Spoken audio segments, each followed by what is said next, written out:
আসসালামু আলাইকুম। Basic to advance web hacking and bug bounty hunting কোর্সে আপনাদের সকলকে স্বাগতম জানাচ্ছি। আমি রাহাত। আমাদের কোর্সটি তো প্রায় শেষের দিকেই চলে এসেছে। আমাদের অনেক ভালনারেবিলিটি এখন পর্যন্ত কভার করা হয়ে গিয়েছে। এখন কিছু 2-3টা বড় বড় ভালনারেবিলিটি আছে, যেমন remote code execution, subdomain take over এবং ডিএনএস হাইজ্যাকিং বা ডিএনএস এনুমেরেশন রিলেটেড একটি বাগ। তো আমরা এই 3টা কভার করে ফেললে আমাদের মোটামুটি বেসিক টু অ্যাডভান্স যতগুলো বাগ রয়েছিল সবগুলোই কভার করা কমপ্লিট হয়ে যাবে ইনশাল্লাহ। তো আজকে আমরা সাবডোমেইন টেক ওভার ভালনারেবিলিটি সম্পর্কে জেনে নেব, কিভাবে সেটিকে হান্ট করতে হয়, আর এই ভালনারেবিলিটিটার উৎপত্তি কিভাবে হয় সেটিও আমরা দেখে নেব। What is subdomain take over vulnerability? আমরা যদি সাবডোমেইন টেক ওভার ভালনারেবিলিটি সম্পর্কে জানতে চাই, তার আগে আমাদের জানতে হবে ডিএনএস সম্পর্কে। ডিএনএস অর্থাৎ ডোমেইন নেম সার্ভার। আমরা যখন একটি ডোমেইনকে কোনো একটা হোস্টিংয়ের সাথে কানেক্ট করি, তখন আমাদের 2 বা 3টে ঠিকানার প্রয়োজন হয়। অর্থাৎ আমাদেরকে প্রপার্টি যেটি আছে, আমাদেরকে বোঝাইতে হবে যে এই ডোমেইনটি এই হোস্টিংয়ের সাথে কানেক্ট করার মতো উপযোগী বা যোগ্য। অনেকটা আপনার বাবা মায়ের সাথে তুলনা করতে পারেন। যদি আপনি কখনো মেলায় হারিয়ে যান, তো আপনার বাবা মায়ের নাম ছাড়া কিন্তু আপনাকে খুঁজে পাওয়াটা অনেক কষ্টসাধ্য ব্যাপার হয়ে যাবে। তো ঠিক সেরকম হোস্টিংকে ধরে নেন আপনার একটি ঘর বা এরকম কোনো কিছু, আর ডোমেইন হচ্ছে মেলায় হারিয়ে যাওয়া কোনো একটা বস্তু। তো সেই ডোমেইনটিকে হোস্টিংয়ের সাথে কানেক্ট করার জন্য 2টো নেম সার্ভার বা ডিএনএস প্রয়োজন হয়। ডিএনএসগুলো এরকম হয়ে থাকে ns1example.com বা ns2.example.com এরকম হয়ে থাকে। তো আশা করি বিষয়টি ক্লিয়ার করতে পেরেছি। তো মূলত এই 2টো নাম ব্যবহার করে বা এই 2টো ডিএনএস ব্যবহার করে হোস্টিংকে বোঝানো হয় যে ডোমেইনটি তোমার মধ্যে কানেক্ট করতে পারবা তুমি, বা হোস্টিং তুমি এই ডোমেইনটিকে তোমার সাথে যুক্ত করে নাও। এতে করে আমরা সেই ডোমেইনটি ব্যবহার করি, সাথে সাথে হোস্টিংয়ের যে রিসোর্সগুলো রয়েছে সেগুলোকেও অ্যাক্সেস করতে পারছি। রিসোর্স বলতে আমি বোঝাচ্ছি, একটি হোস্টিংয়ে তো একটি ওয়েবসাইট হোস্ট করা থাকতে পারে, বা একটি ফাইল হোস্ট করা থাকতে পারে, অথবা কোনো ধরনের কোনো কিছু ডিটেলস হোস্ট করা থাকতে পারে, তাই না? এগুলো আপনারা সকলে জানেন। তো সেই ডাটাগুলোকে বা সেই রিসোর্সগুলোকে অ্যাক্সেস করার জন্য মূলত আপনার একটা ডোমেইনের প্রয়োজন পড়ে। ডোমেইন হতে পারে অথবা সেটা আইপি অ্যাড্রেস হতে পারে। আইপি অ্যাড্রেস তো মনে রাখা কষ্টসাধ্য, তো সেই ক্ষেত্রে ডোমেইন ব্যবহার করা হয়। আইপি অ্যাড্রেসটিকে ডোমেইনের সাথে বাইন্ডিং করে ডোমেইন ব্যবহার করা হয়, এবং সেই ডোমেইনটিকে কানেক্ট করার জন্য এই নেম সার্ভারগুলোকে ব্যবহার করা হয়। আশা করি আমি আপনাদেরকে বোঝাতে পেরেছি। তো চলুন এবার জেনে নিই এই ডিএনএস রেকর্ডসগুলো আসলে কোথায় থাকে। আপনি যখন কোনো একটি সার্ভিস প্রোভাইডার থেকে ডোমেইন কিনবেন, তখন তারা আপনাকে একটি কন্ট্রোল প্যানেল দিবে। সেই কন্ট্রোল প্যানেলের মধ্যেই ডিএনএস রেকর্ডস নামের একটি ট্যাব থাকবে, আর সেই ট্যাবের মধ্যেই মূলত আমাদের ডিএনএস রেকর্ডসগুলো স্টোর করা থাকে। যেমন আমাদের সামনে দেখতে পাচ্ছেন one.com। আপনি যদি one.com থেকে কোনো একটি ডোমেইন বাই করেন, তখন তারা আপনাকে একটা কন্ট্রোল প্যানেল দেবে। ঠিক এরকমই আপনি কন্ট্রোল প্যানেল যখন ওপেন করবেন, তখন ডিরেক্ট ডিএনএস রেকর্ডস এবং নেম সার্ভার্স নামে 3টে ট্যাব দেখতে পাবেন। তো আমাদের ডিএনএস রেকর্ডসগুলো এই ডিএনএস রেকর্ডস ট্যাবের মধ্যেই থাকবে। সেখানের মধ্যে সিনেম, কোডের রেকর্ড বা এ রেকর্ড, সিঙ্গেলের রেকর্ড, এমএস রেকর্ড ইত্যাদি থাকবে। আপনি সেখানের মধ্যে আপনার হোস্টিংয়ের যে মেইন ঠিকানাটা, সেই মেইন ঠিকানাটাকে আপনি যখন অ্যাড করে দেবেন, সিনেমের সাথে কানেক্ট করে দেবেন, তখন অটোমেটিকলি আপনার ডোমেইনটি আপনার হোস্টিংয়ের সাথে কানেক্ট হয়ে যাবে। তো চলুন এবার আমরা প্র্যাকটিক্যাল প্রসেসে যাই, অর্থাৎ সাবডোমেইন টেক ওভার কীভাবে করতে হয় সেই প্রসেসটি, বা কীভাবে subdomain take over vulnerability hunt করতে হয়। আমি লিনাক্স ওপেন করছি। আমাদের একটি টুলসের প্রয়োজন হবে, সেটির নাম হচ্ছে সাবজি। আমি আপনাদেরকে দেখিয়ে দিচ্ছি কিভাবে এই টুলসটি ইনস্টল করতে হয়। তার জন্য আপনারা ব্রাউজার ওপেন করে নেবেন।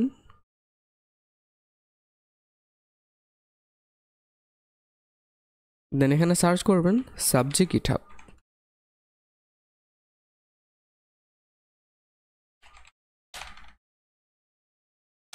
সাবজি গিটহাব লিখে সার্চ করলেই এই লুকাসিকি একটা আসবে রিপোজিটরি, এটি আপনারা ওপেন করে নেবেন। দেন একটু নিচে চলে যাবেন আপনারা।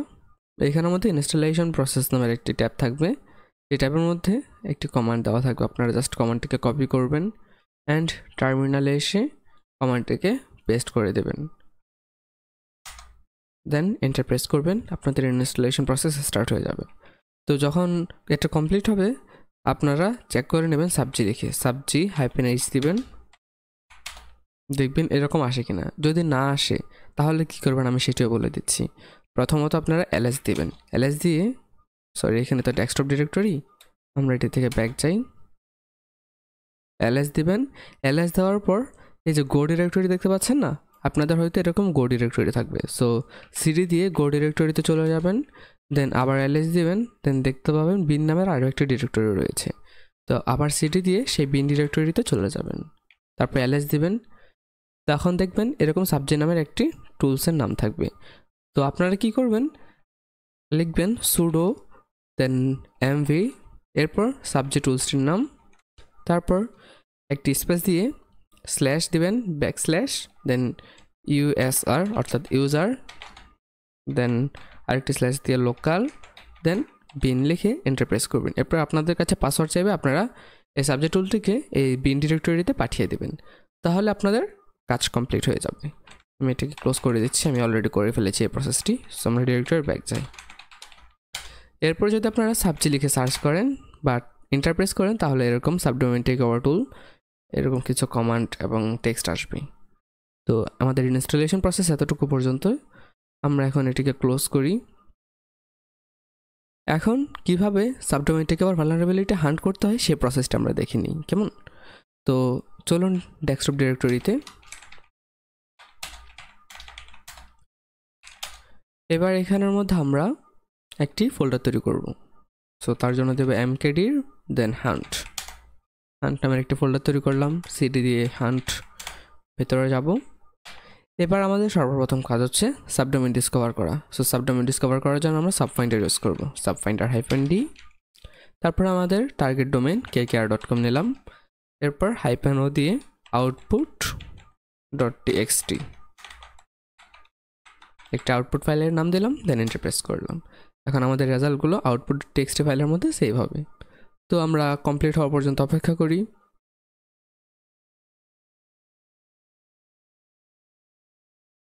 ওকে, আমাদের প্রসেস এতটুকুর মধ্যে আমি ক্লোজ করে দিচ্ছি, আপনারা কমপ্লিট করবেন এন্ট্রি। তো আমরা সাবডোমেইন ডিসকভার করার পর এখন চেক করব কয়েকটি সাবডোমেইন আমাদের এখানে ডিসকভার হয়েছে। cat output.txt,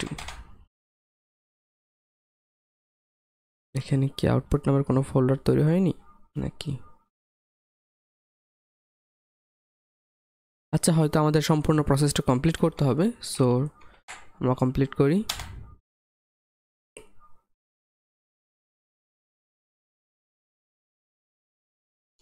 আচ্ছা, আমাদের সাবডোমেইন ডিসকভার করা কমপ্লিট। এবার দেখি আমাদের আগের কমান্ডটি।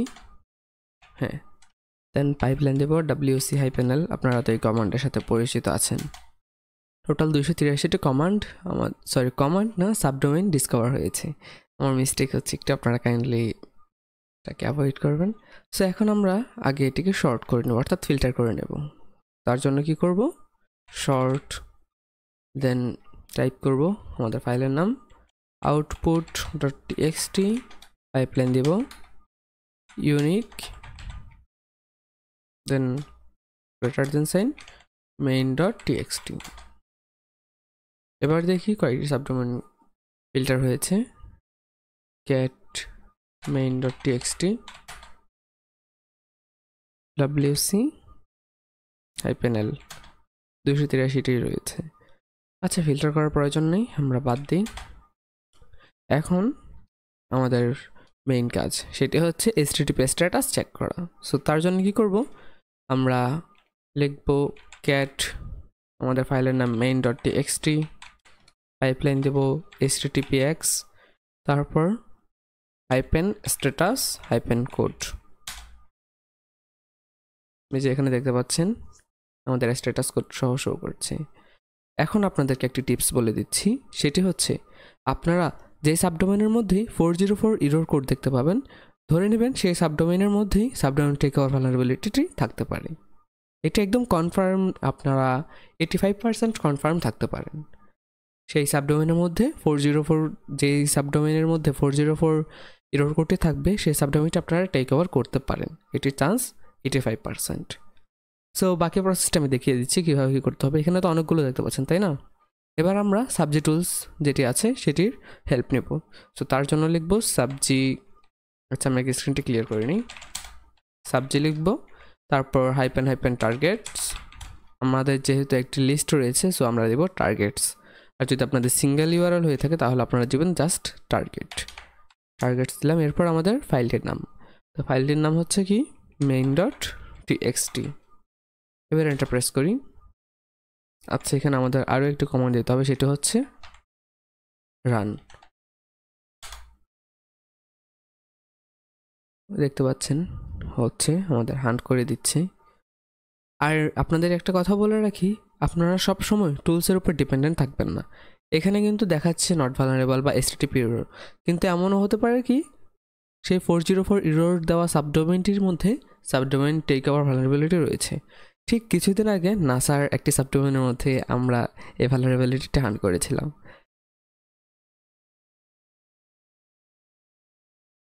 সো এখানে দেখতে পাচ্ছেন এটি কমপ্লিট হোক, এখানে নট ভালনারেবল এবং HTTP এরর শো করছে। তার মানে কি এগুলোই যে আমরা এখানে সাবডোমেন টেক ওভার ভালনারেবিলিটি পাবো না? না, মোটেও এমনটা না। তবে এই টুলসটি যদি অ্যাকচুয়ালিতে কোনো একটি সাবডোমেনকে পেয়ে থাকে, তাহলে সে একদম রেজাল্ট সহ শো করে দেবে যে হ্যাঁ এটি টেক ওভার পসিবল, এবং কিসের মাধ্যমে টেক ওভার পসিবল সেটিও কিন্তু তার নাম উল্লেখ করে দেবে। যেমন আনবাউন্স, এবং হতে পারে গিটহাব, হতে পারে অন্য একটা হোস্টিংয়ের নাম, যে কোনো বা যেটির মাধ্যমে টেক ওভার পসিবল সেটির নাম সহ এই টুলসটি শো করে দেবে। তো আমরা এটি কমপ্লিট হতে দিই। আচ্ছা, এখানে তো আমাদের একটিও শো করছে না। তো ধরে নিন একটি ভালনারেবল কোনো সাবডোমেন শো করেছে, যেখানে আমাদের লেখা উঠেছে ভালনারেবল, এবং সাথে যেই হোস্টিংয়ের মাধ্যমে বা যেই সার্ভারের মাধ্যমে টেক ওভার পসিবল সেটির নামও উল্লেখ করেছে। ধরে নিই সেটি হচ্ছে গিটহাব। তো আমরা কিভাবে টেক ওভার করবো সেই প্রসেসটা একটু দেখে নিই। ধরুন আমরা এই সাবডোমেনটি পেয়েছি, এটি হচ্ছে ভালনারেবল সাবডোমেন। আমরা কপি করে নিলাম, এরপর চলে যাব আমরা github.com-এ।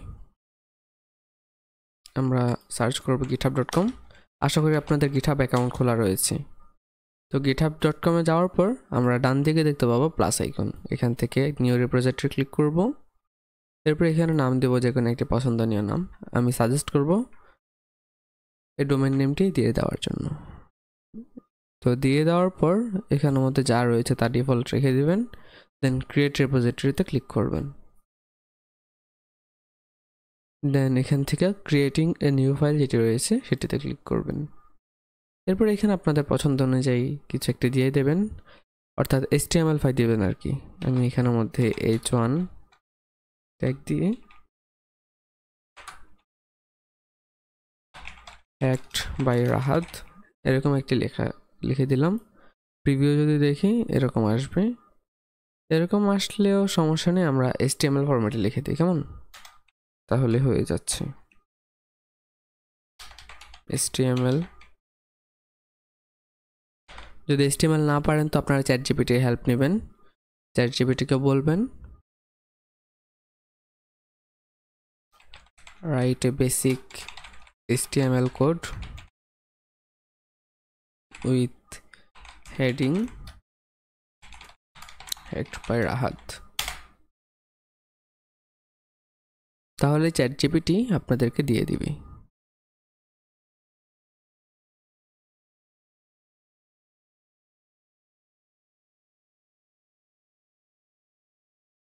তো আমরা কোডটিকে কপি করে নেই, দেন এখানে আমাদের জাস্ট পেস্ট করে দেবো। এরপর এখানে ফাইলের নাম দেবো index.html। এটা খেয়াল রাখবেন, index.html হতে হবে কিন্তু অবশ্যই। তারপর এখান থেকে কমিট করে দেব। এবার এতটুকু কাজটা কমপ্লিট। এবার আমরা চলে যাব সেটিংসের মধ্যে। এখানে দেখতে পাচ্ছেন সেটিংস আইকন। তো সেটিংসে আসার পর চলে যাব একটু নিচে বাম দিকে, পেজ নামের একটি অপশন দেখতে পাচ্ছেন, সেই পেজে ক্লিক করবেন। এখান থেকে ডিপ্লয় ফ্রম ব্রাঞ্চ যা রয়েছে তা রাখুন, দেন ব্রাঞ্চ যেটি রয়েছে সেখানের মধ্যে সিলেক্ট করবেন মেইন সিলেক্ট করার পর সেভে ক্লিক করবেন। এরপর এখানে দেখতে পাচ্ছেন কাস্টম ডোমেইন। আমাদের কাজ হচ্ছে এখানে আমরা যে ডোমেইনটিকে কপি করেছিলাম না, আমাদের ডোমেইনটি কি ছিল?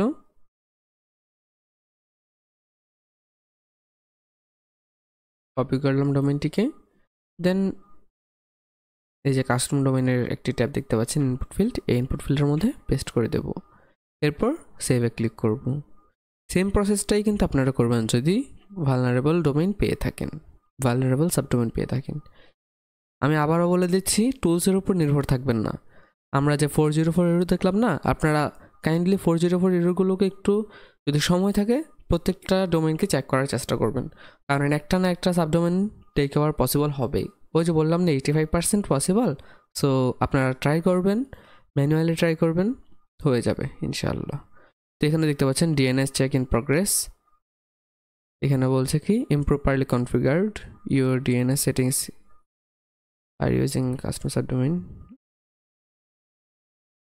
আচ্ছা, আমাদের এখানে ডকুমেন্টেশন দিচ্ছে, প্রবলেম নেই। আমাদের যদি হয়ে যায়, কমপ্লিট হয়ে যায়, তাহলে এখানের মধ্যে এটি আর আসবে না। তখন কিছুক্ষণ অপেক্ষা করলে, 5 থেকে 6 মিনিট অপেক্ষা করলে দেখবেন এখানের মধ্যে ইউআরএল শো করে দিচ্ছে যে আমাদের সাইটটি হোস্ট করা হয়েছে। এবং যখনই হোস্ট করা কমপ্লিট হয়ে যাবে, তখনই আপনারা যদি জাস্ট এই ডোমেইনটিকে এভাবে লিখে ভিজিট করেন, আপনাদের যে লেখাটা এখানের মধ্যে দিয়েছেন না, এই যে হ্যাকড বাই রাহাত বা তারপর your site has been hack, এগুলো সরাসরি ওয়েবসাইটের মধ্যে শো করবে। বিষয়টা আশা করি আমি আপনাদেরকে ক্লিয়ার করতে পেরেছি। তো আমাদের সাবডোমেইন রিকভারের প্রসেসটি এতটুকুই। জাস্ট আমরা আগে চেক করব, সাবডোমেইন ডিসকভার করব, সাবডোমেইন এনুমারেশন করব, তারপর সব কিছু চেক করব, স্ট্যাটাস কোড কী রয়েছে তা চেক করব, টুলস ব্যবহার করে চেক করব। তারপর যদি দেখি কোথাও 404 এরর রয়েছে অথবা আমাদের টুলস বলে দিচ্ছে যেটা একটি ভালনারেবল, তখন আমরা যেই সার্ভারের মাধ্যমে ভালনারেবল সেই সার্ভারটি ব্যবহার করে টেক ওভার করার চেষ্টা করব। আর সবসময় যে গিটহাবের মধ্যে করতে হবে এমন কিন্তু না, আপনাদের অ্যামাজন S3 বাকেট যেটি রয়েছে সেটির মধ্যেও করা যায়। আবার অনেক ক্ষেত্রে দেখা যায় কি আপনাদের এই যে আমাদের যে ডোমেইনের কথা বলেছিলাম না, এই ডোমেইনের সিনেম যদি ধরুন এটি অ্যাজিওরের ওয়েবসাইট বা অ্যাজিওরের হোস্টিং যেটি রয়েছে সেই অ্যাজিওর হোস্টিংয়ের মধ্যে অ্যাজিওর সিনেম ব্যবহার করে হোস্ট করা, তখন আপনারা অ্যাজিওর ব্যবহার করে মাইক্রোসফট অ্যাজিওর যেটি রয়েছে সেই অ্যাজিওর ব্যবহার করে টেক ওভার করতে পারবেন। যদি আপনাদের এই ডোমেইনের সিনেম যদি নেম চিপর হয়ে থাকে অথবা যদি অ্যামাজনের হয়ে থাকে, তাহলে অ্যামাজনের S3 বাকেট যেটি রয়েছে সেই অ্যামাজন S3 বাকেট দিয়ে টেক ওভার করতে পারবেন। আশা করি বিষয়টি আপনাদেরকে ক্লিয়ার করতে পেরেছি। সো ভালো থাকবেন, সুস্থ থাকবেন, নতুন কোনো একটি ভিডিওতে দেখা হচ্ছে ইনশাআল্লাহ। আসসালামু আলাইকুম।